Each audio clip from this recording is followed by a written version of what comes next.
بسم اللہ الرحمن الرحیم ایاک نعبد و ایاک نستعین۔ مجھے آج بڑی خوشی ہے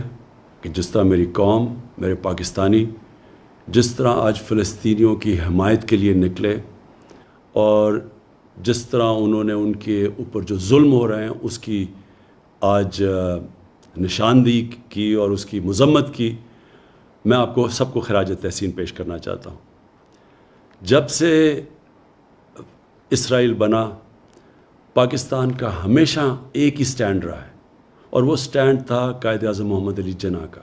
ہمارے عظیم لیڈر کا، کہ فلسطینیوں سے بہت بڑی ناانصافی ہوئی ہے، اور ہر فورم کے اوپر پاکستان نے فلسطینیوں کے ساتھ کھڑے رہے ہیں۔ 27ویں رات کو میں مسجد نبوی میں تھا جب مجھے پتہ چلا کہ جو قبلہ اول ہے مسلمانوں کا، مسجد الاقصی، ادھر جب 27ویں کی مقدس رات کو لوگ نماز پڑھ رہے تھے، جو اسرائیل کی پولیس ہے اس نے ان کے اوپر تشدد کیا، اور ساتھ ساتھ پھر یہ اسی چیز کا بھی علم ہوا کہ جو فلسطینی فیملیاں 70 سال سے اپنے گھروں میں رہ رہی تھیں، کئی فیملیز کو اسرائیلی سیٹلرز نے ان کو گھروں سے نکال دیا۔ اس کی وجہ سے ایک نیا انتشار شروع ہو گیا، اور پھر جو غازہ کے اوپر جس طرح کی بمباری کی گئی، دنیا کی سب سے طاقتور ترین فوج ہے،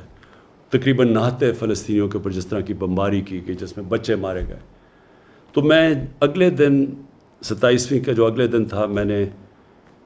جو OIC کے سیکرٹری جنرل ہیں ان سے ملاقات کی، اور ان کو تب کہا کہ OIC کو اس کے اوپر سٹینڈ لینا چاہیے اور یونائٹڈ نیشنز میں ایشو کو اٹھانا چاہیے۔ جب میں پاکستان آیا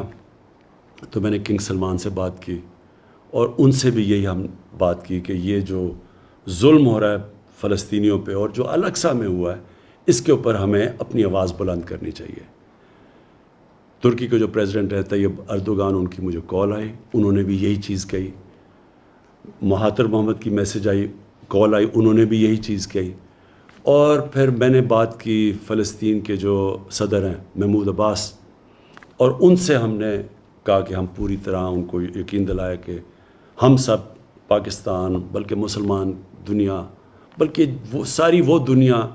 جو انصاف میں مانتی ہے، وہ سب ان کے ساتھ کھڑی ہے۔ شاہ محمود قریشی کو اس کے بعد پھر میں نے کہا کہ وہ یونائٹڈ نیشنز کی جنرل اسمبلی میں جائیں اور OIC اور مسلمان ممبر سے اس ایشو کو اٹھائیں، اور انہوں نے بڑے بھرپور طریقے سے اس کو اٹھایا، اور میں ان کو داد دیتا ہوں اس کی۔ میں جو ایک چیز دیکھ رہا ہوں، مجھے ایک بڑی خوشائند چیز نظر آ رہی ہے، اور وہ کیا ہے کہ دنیا کا پبلک اوپینین چینج ہو رہا ہے۔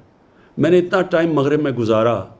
پہلے بھی جب اسرائیل کی فوجیں ظلم کرتی تھی فلسطینیوں پہ،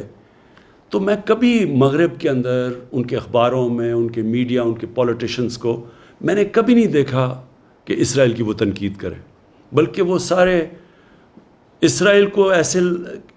ہوتا تھا کہ جیسے ظلم اسرائیل پہ ہو رہا ہے۔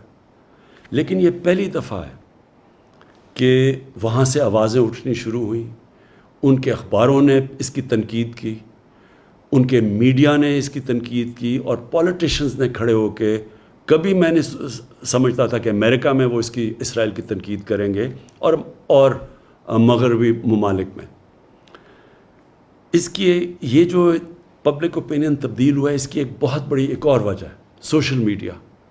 مین میڈیا اگر کوئی رپورٹ کو روکتا بھی ہے، کوئی سینسر بھی کرتا ہے، تو سوشل میڈیا پہ ایک ایسی فورس آ گئی ہے کہ اس سے اب کوئی بھی کمیونیکیشن اور نیوز کو روک نہیں سکتا، اور اس سے مجھے نظر آ رہا ہے کہ دنیا کا پبلک اوپینین چینج ہو رہا ہے۔ آج سے 30 سال پہلے اسی طرح تب بھی دنیا کا پبلک اوپینین چینج ہوا تھا۔ ساؤتھ افریقہ، ادھر ایک ایسی رجیم تھی، ایک ایسی گورنمنٹ تھی، اور بڑی دیر سے، کئی سالوں سے تھی،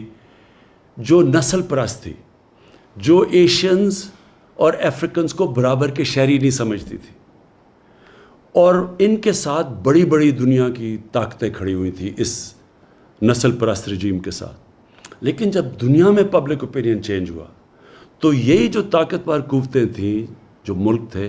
انہوں نے زور لگا کے ساؤتھ افریقہ کے اندر ان کو رجیم کے اوپر، جو ساؤتھ افریقن گورنمنٹ کے اوپر انہوں نے ان کو مجبور کیا کہ وہ برابری کے حقوق دیں افریقنس کو اور ایشینز کو۔ اسی طرح کا میں ایک شروعات دیکھ رہا ہوں کہ انشاءاللہ دنیا کا جو پبلک اوپینین چینج ہو رہا ہے، میں یہی دیکھ رہا ہوں کہ اب ایک دنیا کا پبلک اوپینین اب زور لگائے گا، بڑے بڑے یہ جو ملک ہیں جو اب تک سپورٹ کرتے رہے ہیں اسرائیل کو، یہ پورا پریشر ڈالیں گے کہ فلسطینیوں کو بھی ان کے حقوق دیے جائیں۔ اور انشاءاللہ ایک دن آئے گا جب کہ فلسطین کے لوگوں کو اپنا ملک ملے گا، ایک منصفانہ سیٹلمنٹ ملے گی، وہ بھی برابر کے شہری رہ سکیں گے جو کہ فلسطینی اسرائیل میں رہتے ہیں، ایک برابر کے شہری بن کے رہ سکیں گے، اور ہم دعا کرتے ہیں کہ وہ دن جلدی آئے۔ پاکستان پائندہ باد۔